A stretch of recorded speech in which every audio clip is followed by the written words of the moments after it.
जुलाई से लेकर सितंबर तक आर्थिक स्थिति कैसी रहने वाली है, कैसे धन का आगमन होगा, कब कैसी कौन सी घटना घटेगी, कब कहाँ पे आपको ज्यादा खर्चे करने पड़ेंगे, एक एक डिटेल्स अब हम आपको बताएंगे। क्योंकि हर एक व्यक्ति के जीवन में पैसों का बहुत ही बड़ा योगदान होता है उनके जीवन जीने के लिए। हर एक व्यक्ति चाहते हैं हमारे जीवन में अचानक से धन संपदा पद प्रतिष्ठा आए, लेकिन ऐसा वास्तविक में होता नहीं है।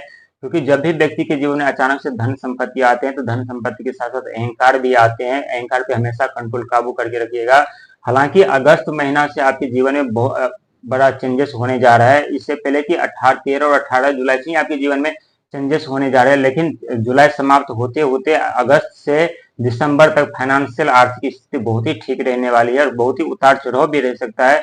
एक तरफ से पैसे आएंगे तो दूसरी तरफ पैसे खर्चे भी हो जाएंगे, क्योंकि जो अगस्त से दिसंबर तक का जो महीना रहेगा महीना, वो खर्चीले महीना माने जाते हैं। खर्चीला महीना होने के साथ साथ धन का भी आगमन होता है और धन के साथ साथ जितना आपके पास पैसे आएंगे उससे कहीं ज्यादा खर्चे भी हो सकते हैं। इस बात पे आपको ध्यान रखना है, क्योंकि अगस्त शनिदेव का महीना रहेगा। शनिदेव कर्म के फलदाता हैं, कर्म के हिसाब से फल देते हैं। जिनका जैसा कर्म होता है उन्हें वैसा फल प्रदान करते हैं। और वहीं सितंबर महीना जो है, सितंबर महीना में भी आपको आर्थिक स्थिति का थोड़ा सामना करना पड़ सकता है। उस समय आपको सितंबर में बहुत सोच समझ करके कार्य करना पड़ेगा, क्योंकि पैसे आएंगे लेकिन पैसा उस समय रुकेंगे नहीं आपके पास। एक तरफ से पैसा आएंगे और दूसरे किसी न किसी कार्य में पैसा खर्चा होने के चांसेस बढ़ जाते, तो इस बात पे आपको ध्यान रखना है। इसके बाद अक्टूबर का महीना आने वाला है, जो 10वां महीना होगा। भगवान सूर्य का ये अंक एक माना जाता है। 10वां घर जो है धन वैभव का भी माना जाता है। तो 10वां महीना होने के साथ साथ 10वें महीने में अथाह धन संपदा आपके पास आने वाले हैं। पद प्रतिष्ठा भी आपके पास आने वाले हैं। इसके लिए आप हमेशा तैयार रहिएगा, क्योंकि 10वां महीना बहुत बड़ा परिवर्तन 10वें महीने से शुरू होने जा रहा है।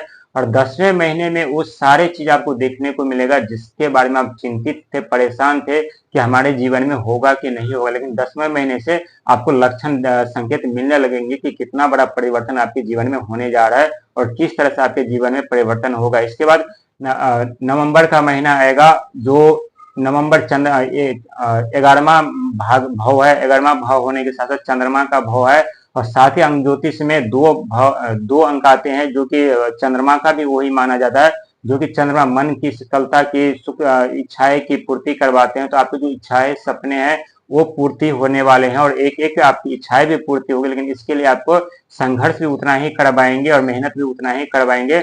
और साथ ही दिसंबर का महीना जो होगा अंक ज्योतिष में कि देवगुरु बृहस्पति का महीना होगा, जो कि देवगुरु बृहस्पति अभी मिथुन राशि के स्वामी बुध में जो बुध ग्रह में जब युवा अवस्था में बलवान हो चुके हैं, वहां पे उदय हो चुके हैं। तो ये दिसंबर का महीना भी आपके लिए बहुत ही बेस्ट रहने वाला है।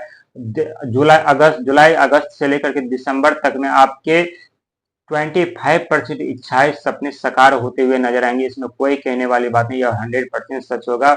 और इससे भी बड़ा फायदा आपको 2026 से आरंभ होगा, क्योंकि 2026 बहुत ही बड़ा साल होने वाला है। 10वां भाव रहेगा। 10वां भाव सुख समृद्धि धन भाव वैभव का होने वाला है। 2026 से आपके जीवन बहुत बड़े परिवर्तन होने वाले हैं। जितना आप दुख भोगे हैं उससे कहीं ज्यादा आप सुख भोगने वाले हैं। हर एक इच्छा हर एक सपने आपके साकार होने वाले हैं।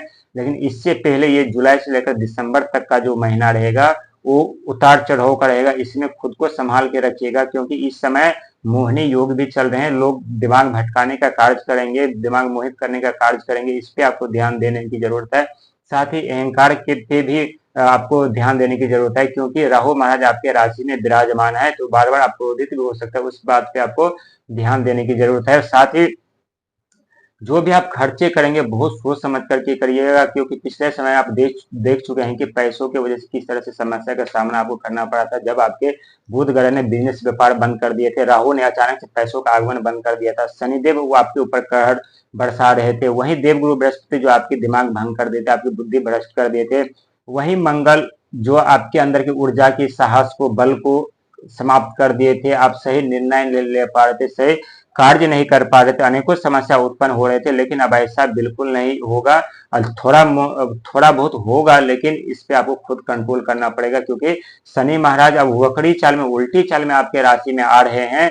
और शनि महाराज जब आप दुख दर्द समस्या में ज्यादा थे दूसरे चरण में, तो शनिदेव महाराज आपके साथ में विराजमान थे, लेकिन अब आपके साथ में विराजमान नहीं है, वो देवगुरु बृहस्पति के राशि मीन राशि में जाकर के विराजमान है, और विराजमान होने के साथ साथ आपके अपने राशि में आ रहे उल्टी चाल में, तो बहुत सोच समझ करके सतर्क कर रहने की जरूरत है। हर एक कार्य को हर एक अपने बुद्धि विचार से करने की जरूरत है। दूसरों की बातों पे विचार करिएगा, इसके बाद